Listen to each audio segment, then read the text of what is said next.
Okay, so this definitely wasn't how I expected my Saturday to go. There I was, wandering through this tiny thrift store in a part of town I don't usually hang out in, minding my own business, when literally out of nowhere I ended up in the most cliche meet cute ever. Like, the kind you'd roll your eyes at if it happened to someone else. But hey, it happened to me. I was digging through a dusty crate of vinyl records. Yeah, I'm one of those guys who still thinks real music belongs on something you can hold, that crackle and pop included. Anyway, I just pulled out this old Fleetwood Mac album, the one with the black cover, when suddenly my hand bumped into someone else's reaching for the exact same record. I froze for half a second before looking up, and there he was. He had this kind of effortless vibe, you know? Soft brown eyes behind those round glasses. A messy mop of dark hair that looked like he just rolled out of bed but somehow pulled it off. He smiled, a little surprised, maybe amused. "Hey," he said, his voice low but warm. I nodded, trying to play it cool, even though my heart was doing this weird fluttery thing. Yeah, looks like we both have good taste," I joked, holding the record up between us. He laughed, and it was that kind of laugh that makes you want to hear more of it. Apparently.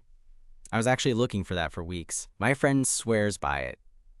We started talking, standing there awkwardly in front of this rickety wooden crate in a thrift store that smelled like a mix of old paper and mothballs. It was the kind of place where you expect to find some hidden gem or two, and maybe a few questionable fashion choices from decades past. His name's Jamie, by the way. Turns out he's a graphic designer and also a huge music nerd, which was already one of the best things about him. We swapped a few favorite album recommendations, and before I knew it, the small talk felt like it wasn't small at all. But then, just as I was about to ask if he wanted to grab a coffee or something, a woman called out for Jamie from across the store. I guess she was with him? He glanced over, paused, and then said, "I gotta check on my friend, but I'd love to keep talking." I nodded, trying to hide how bummed I was that the moment was slipping away. He folded the record back into the crate and smiled. "Maybe I'll see you around here again?" And just like that, he was gone. I stood there, holding the empty space where that album had been, feeling like I'd just missed something good. But also weirdly hopeful. I mean, who goes to a thrift store looking for a vinyl record and ends up almost meeting someone they want to actually see again? That was me today. So yeah, that was the start of something I didn't see coming at all. And trust me, it only got weirder from there. So I stood there for a minute, watching Jamie disappear into the aisles, and for some reason, I didn't move. The thrift store didn't feel quite the same without him in that little corner. I looked down at the spot where the Fleetwood Mac album had been, then back to the crates, half expecting him to pop back out with a smirk or something. But nope, just the usual quiet hum of fluorescent lights and the occasional creak of the floorboards. That's when it hit me. Should I just wait? Or maybe wander around, hope to bump into him again? I wasn't even sure if I'd see him here ever again, and I barely knew him. I mean, it was just some random dude in a thrift store, but there was something about the way he smiled, how easy the conversation felt, like I'd known him a little longer than 10 minutes. Maybe it was the kind of connection that sneaks up on you when you least expect it. So I did what any mildly awkward, hopeful guy would do. I pretended to browse more records while actually paying attention to the direction he'd gone. A few tracks later, I caught a glimpse of him near the back, chatting with the friend who called him earlier. The friend looked friendly, laughing and nodding at something Jamie said, but Jamie's eyes kept drifting back in my direction. Or maybe I was just imagining that. After a few minutes, Jamie was headed toward the checkout line, and I decided right there I wasn't going to let this slip away.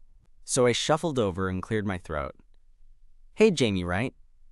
He looked up, a little surprised, but smiling again. "Yeah, that's me." "I'm Mark," I said, holding out my hand. He shook it, his grip warm and easy, and I realized I was smiling way too much for someone who just met a stranger. "I'm glad you caught me before I disappeared," he said. "I'd kick myself if I missed getting that album." "Same," I said, gesturing to the crate. "I was just about to put it back." "Well, maybe we could grab coffee sometime? Talk more about music and graphic design and, whatever else." I swear my heart did a little backflip. Yeah, I'd like that. We exchanged numbers, and for some reason, The thrift store didn't feel so quiet or dusty anymore. It felt kind of electric. Fast forward a few days, and we ended up meeting at this little indie coffee shop a few blocks from the store. It was the kind of place with mismatched chairs and a chalkboard menu, and the baristas knew Jamie by name already. He introduced me as his new vinyl buddy, which I still tease him about. We talked for hours, and I mean hours, about music, art, movies, weird childhood memories, and that time he accidentally got locked inside a museum after hours. The conversation just flowed like a playlist that never ended. And as the sun set outside those big windows, I realized I hadn't looked at my phone once. Over the next few weeks, we kept meeting up, sometimes at the thrift store, sometimes at record shops, and sometimes just walking around the city. I found myself looking forward to his texts, his jokes, the way he'd randomly send me songs that reminded him of me or some dumb inside joke we'd shared. There was this one night, though, that stuck with me. We were at this tiny rooftop bar overlooking the city, the lights twinkling below like stars, and Jamie was telling me about how he'd always been a little scared to put himself out there. About how he'd been through a few bad relationships before, but never felt quite right, like he was missing something. I listened, and all I could think was how lucky I was to be sitting next to him now, feeling something that actually felt real. I reached out, took his hand, and he squeezed it back like he'd been waiting for me to do that. It wasn't some grand declaration or a movie moment. It was just two guys, sitting close, hands touching, finally letting themselves hope for something more. So yeah, it all started with a silly bump over a vinyl record in a thrift store, but somewhere between the dusty crates and late-night coffee runs, something unexpected and really, really good bloomed. And honestly, I can't wait to see where it goes next. After that night on the rooftop, things between Jamie and me started to feel less like a new thing and more like, I don't know, something real settling in. We fell into this easy rhythm, meeting up after work, sharing the weirdly mundane parts of our days, or just chilling with music playing softly in the background. You know how sometimes you don't even need to fill the silence because it just feels comfortable? That was us. One evening, a couple of weeks after the rooftop, I invited him over to my place. It's nothing fancy, just a small apartment with a beat-up couch and way too many books stacked on every surface. I wanted him to see where I spent most of my time, and honestly, I wanted to see how he fit into that space. Jamie showed up with a bottle of red wine and this goofy grin, like he was excited but trying not to seem too eager. We popped open the wine, and I pulled out the Fleetwood Mac album from my collection, the one from that thrift store. He laughed when he saw it. "So, you actually bought it?" "Hell yeah. It's kind of become our thing now, hasn't it?" I teased. He nodded, his eyes lighting up in that warm way that made me feel like I could look at him forever. Yeah, I never thought a random record would lead me here. We put the record on, and as the music filled the apartment, I found myself watching him more than the album cover. There was this quiet confidence in him, but also something soft, like he was holding back just a little. After a few songs, he turned to me, his smile fading into something more serious. "Can I tell you something?" I nodded because, honestly, I wanted to hear whatever was on his mind. I've never really talked about this with anyone. He began, voice low, but I used to think that being myself wasn't enough, that I had to fit into this mold. Perfect job, perfect relationship, perfect everything. I guess. I was scared of being vulnerable. I reached out and squeezed his hand. "You don't have to be perfect with me, Jamie. I like you for you. All the messiness and all." He looked at me for a long moment, like he was deciding whether to trust me with more. Then slowly, he leaned in and pressed his forehead against mine. "Thanks, Mark. That means a lot." That night, we didn't say much more. No big speeches or dramatic revelations. Just the two of us, sitting close, sharing the kind of quiet that settles deep in your chest. It was the kind of moment you want to hold on to, even though it feels like it'll slip through your fingers the second you look away. The next few weeks were a blur of late-night texts, stolen kisses on park benches, and discovering all the little things about each other. Like how Jamie laughs a little too hard at bad puns, or how I can't resist teasing him about that playlist he made of 80s power ballads. But it wasn't all easy. There were moments where my insecurities crept in. worries about whether he really felt the same way or if I was reading too much into things. Jamie had his own ghosts too, stuff he didn't talk about much. Sometimes I caught him staring off into space like he was wrestling with something he wasn't ready to share. One Saturday, we were back at that thrift store because, of course, that place became our unofficial hangout, and Jamie found this scratched-up copy of an old jazz album. He held it up like it was treasure, and I swear I saw a flicker of something in his eyes, maybe nostalgia or something deeper. "Want to check it out?" he asked, grinning. I nodded, and we headed to the little listening station they had in the corner. As the music played, Jamie got quiet, and I hesitated before asking, "Hey, you okay?" He sighed, running a hand through his hair. "Yeah, just thinking about my dad. He used to play this kind of music all the time." I glanced over, noticing the way his jaw tightened. I wanted to say something comforting but didn't want to push. Instead, I just put my arm around him, and he leaned in, resting his head on my shoulder. For a moment, the noise of the thrift store faded away, and it was just us. Two people trying to figure out how to be close without losing themselves. That's when it hit me how much I cared about him. Not just in the easy, fun way, but in the messy, complicated way that makes you want to be better, for him and for yourself. Later, as we walked out into the cool evening air, I asked, "Want to grab some food? There's that taco truck down the street." He smiled, looking up at the darkening sky. "Yeah, sounds perfect." We sat on a bench under the streetlights, sharing greasy tacos and swapping stories about our worst dates. Jamie told me about this one guy who showed up 2 hours late and spent the whole time texting his ex. I told him about the time I accidentally called a guy by my ex's name in the middle of dinner. We laughed so hard my sides hurt, and in that moment, none of the past mistakes seemed to matter anymore. The thing is, with Jamie, every day feels like I'm discovering a new song I didn't know I loved. And honestly, after all the noise and confusion life throws at you, that kind of feeling is rare. It's a mix of excitement and peace, like finding a record you forgot you wanted, but now can't live without. So yeah, all this from reaching for the same vinyl record in a thrift store. Who says magic isn't real?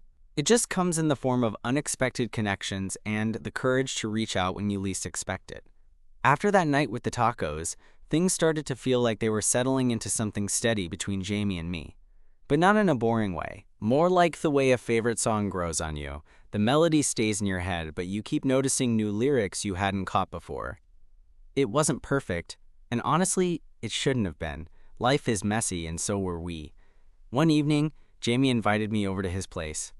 He'd been a little quiet all week, and I could tell something was on his mind. His apartment was a cozy mess. Sketches pinned on the walls, half-empty coffee cups littered the table, and a faint smell of incense hung in the air. He poured us both some tea and sat down next to me, fumbling with the mug like he was trying to work up the nerve to say something. Finally, he looked at me and said, "I've been thinking a lot about us, about what this means." His voice was quiet but steady, and I could see the vulnerability there. "Yeah?" I asked, trying to keep my tone casual even though my heart was pounding. "I guess I'm just scared. After everything I've been through, I don't want to mess this up. I don't want to lose you before we even really start."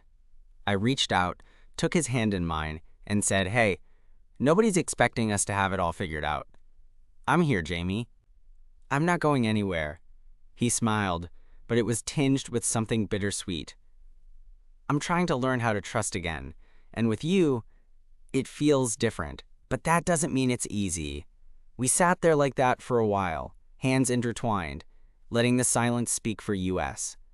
A few days later, we decided to go back to the thrift store, not because we needed more records, but because, weirdly, it felt like our spot now. We were browsing through the crates when Jamie pulled out a battered copy of a Talking Heads album. "My mom used to play this all the time. It reminds me of when I was a kid, just dancing around the kitchen." I grinned. "Sounds like a good memory."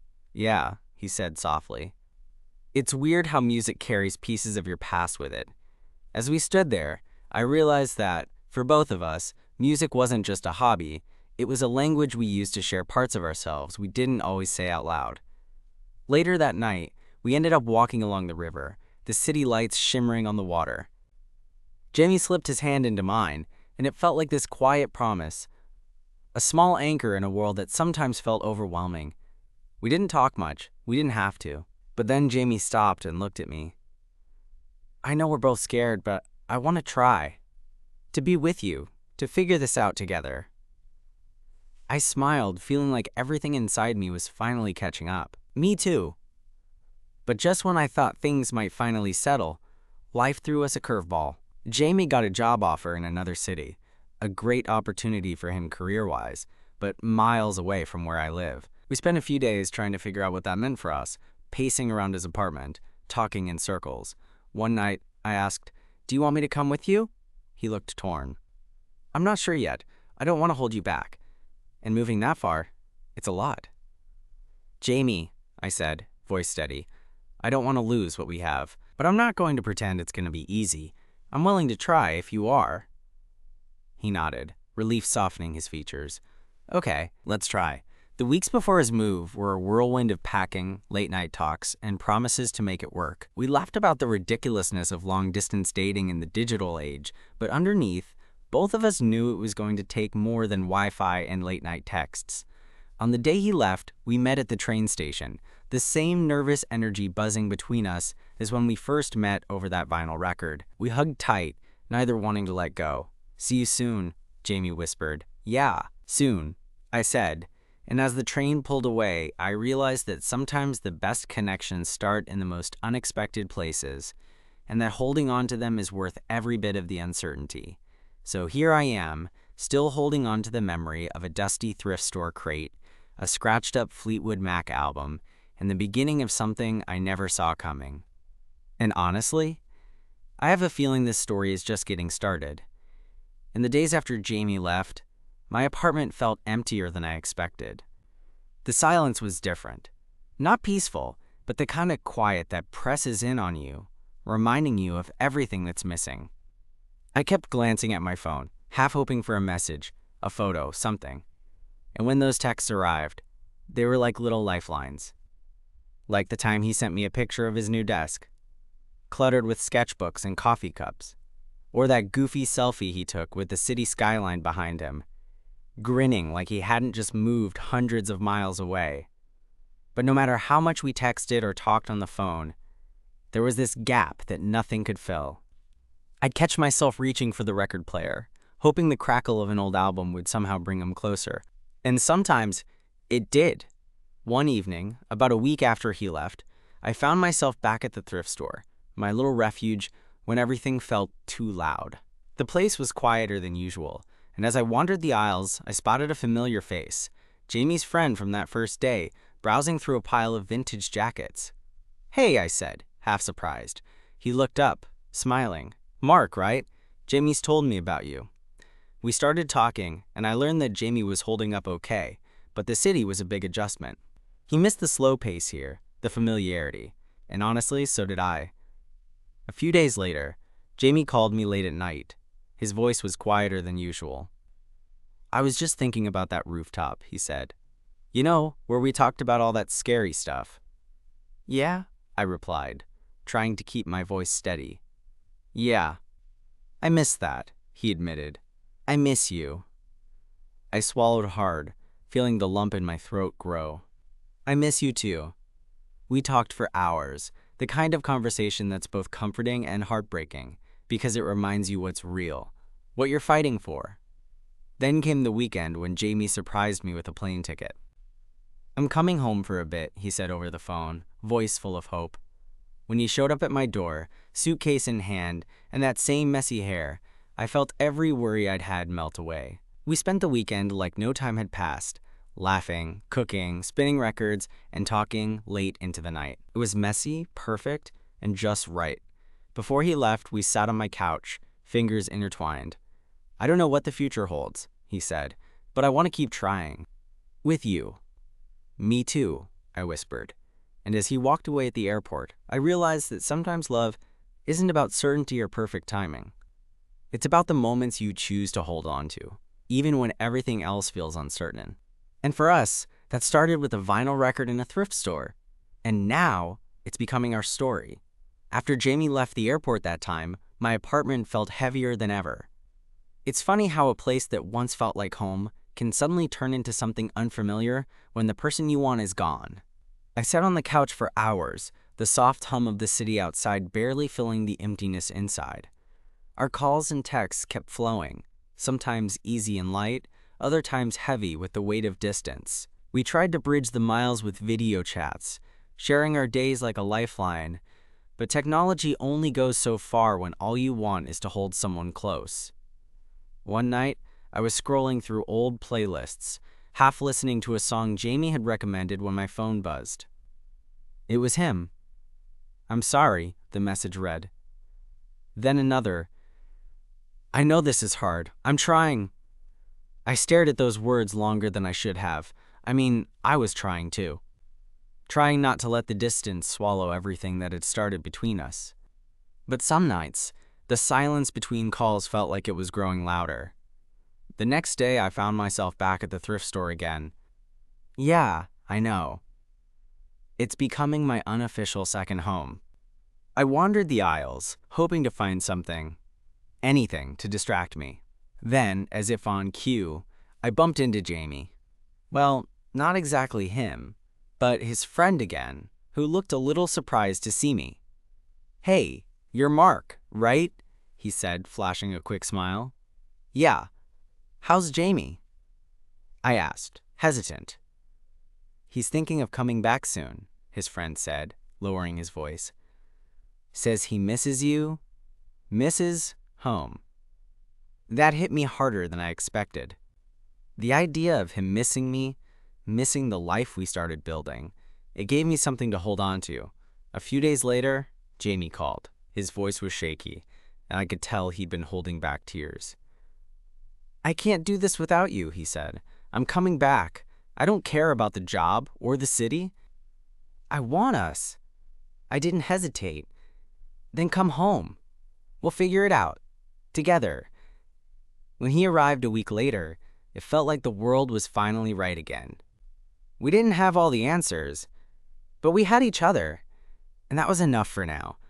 We spent the days rediscovering the little things, the thrift store, our favorite coffee spots, the endless playlists. One afternoon, we sat on my couch, surrounded by records, and Jamie pulled out a small box. "What's that?" I asked, curious. He smiled, a little sheepishly. "I've been working on something." Inside were dozens of sketches, portraits, abstract designs, and even a few inspired by our favorite albums. "I want to make this my career," he said, "and I want you to be part of it." I looked up at him, feeling a swell of pride and love. "I'm in." That night, as we lay tangled together, I realized how far we'd come, from a random bump over a vinyl record to something real, something worth fighting for. Life wasn't perfect. It probably never would be. But with Jamie by my side, I was ready for whatever came next. Because sometimes, the best love stories start in the most unexpected places and grow when you're brave enough to hold on. After that night, when Jamie showed me his sketches and talked about making his art a real thing and making me a part of it, I felt something shift inside me. Like this wasn't just some fleeting thing that started over a vinyl record in a thrift store. It was becoming a partnership, a shared future we could actually imagine. The next few weeks were a whirlwind of creativity and chaos. Jamie transformed his little corner of the apartment into a makeshift studio. Sketchbooks piled up, paint tubes rolled across the floor, and there was always some half-finished project on the coffee table. I'd catch him late at night, headphones on, furiously drawing or painting, completely lost in his work. I tried to be his biggest cheerleader, even when I wasn't sure what his abstract art really meant. But there was this fire in him, this determination, that made me believe we were stepping into something bigger than both of us. One afternoon, after a particularly long art session, Jamie collapsed next to me on the couch, exhausted but smiling. "You know what would be crazy?" he said, eyes sparkling. "What?" "We should have a little gallery show. Just us, our stuff, music, friends. Something small but real." I grinned. "I love that idea." "When?" "Soon. Like, this month. I want to put myself out there, and I want you there too." That was Jamie in a nutshell, bold on the inside, even if sometimes he seemed unsure on the surface. So we started planning. Invitations went out to friends and coworkers, and I helped him curate which pieces to show. Not that I was an expert, but I could tell which ones made him nervous or excited. The thrift store, our vinyl records, even that first album we awkwardly fought over, we wove those little moments into the story behind the art. The night of the show, the small gallery was buzzing with people. Jamie looked nervous, pacing between guests, but whenever he caught my eye, his smile was fierce and determined. At one point, we found ourselves beside a speaker playing some classic rock tunes, and I pulled him close. "You're doing amazing," I whispered. He leaned in, resting his forehead against mine. "Wouldn't be here without you." It felt like the whole room faded away, just us, caught in the middle of something real and loud and beautiful. After the last guest left, we packed up the remnants of the night and walked home under the city lights. The world felt different, like all the uncertainty and fear had melted into something hopeful. But life, of course, isn't just a highlight reel. A few weeks later, Jamie got a call that shook us both. A bigger design firm in the city wanted to offer him a full-time position. It was everything he'd worked for, but it meant long hours and more pressure, pulling him away from his art and, sometimes, from me. We talked about it a lot, the pros, the cons, what it might mean for us. I hated the idea of losing him to work, but I knew how much this meant to him. Still, I couldn't help feeling a knot in my stomach. One night, sitting on the couch with the city skyline twinkling beyond the windows, Jamie reached for my hand. "I don't want this job to come between us," he said softly. I squeezed his hand back, trying to keep my voice steady. "Then we figure out how to make it work. We always do." It wasn't a perfect answer, but it was the truth. In the months that followed, we learned to balance the chaos. Late-night texts when one of us was stuck working, weekend art projects squeezed into tiny pockets of free time, and stolen moments just for us. It wasn't always easy, and there were nights when we both felt stretched too thin. But then there were mornings when Jamie would wake me up with a smile and a cup of coffee, or evenings when we'd dance in the kitchen to some old vinyl, laughing until our sides hurt. Those were the moments that reminded me why I fell for him in the first place. One evening, a little over a year after that first accidental reach for the same vinyl, Jamie and I found ourselves back at the thrift store. It was closing time, and we were the only ones left, the air thick with the scent of old paper and memories. We stood side by side in front of the crates, and without thinking, we both reached for the same Fleetwood Mac album again. This time, our hands touched and we laughed, because some things, like that record, are meant to be shared. And as we walked out of the store, the city lights stretching out before us, I realized that sometimes the best love stories are the ones you can't plan for, the ones that start with a simple touch and grow into everything you never saw coming. That moment at the thrift store, with our hands touching over, not like the awkward, nervous bump it had been the first time, but calm, familiar, like a quiet promise between us.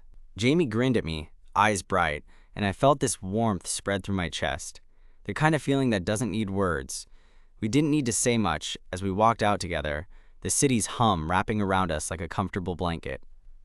It wasn't some grand, movie-like declaration or dramatic confession. It was just two people who'd weathered the uncertainty and found their way back to each other. Over the next months, we settled into a rhythm that felt right. Jamie's new job challenged him, but he still made time for his art and for us. We learned to balance ambition and love, deadlines and date nights. The thrift store visits became our little tradition, sometimes to hunt for records, sometimes just to lose ourselves in those familiar aisles. It was our space, a reminder of where we began. One lazy Sunday, Jamie pulled out that same Fleetwood Mac album, now a bit worn but treasured. We played it on my turntable, sitting close on the couch, coffee mugs warming our hands. As the music played, he reached for mine, fingers intertwining without hesitation. "I'm glad we both reached for this," he said quietly. "Me too." Because sometimes, the best things start with a simple, unexpected moment. A shared love for music, a chance encounter, a little courage to reach out. Looking back, I realized that love isn't about perfect timing or flawless beginnings. It's about showing up, being honest, and choosing each other again and again, even when things are messy or uncertain. And here we are, still writing our story, one song, one moment, one shared record at a time. That thrift store crate wasn't just where we found a vinyl. It was where we found each other. And that feels like enough to me.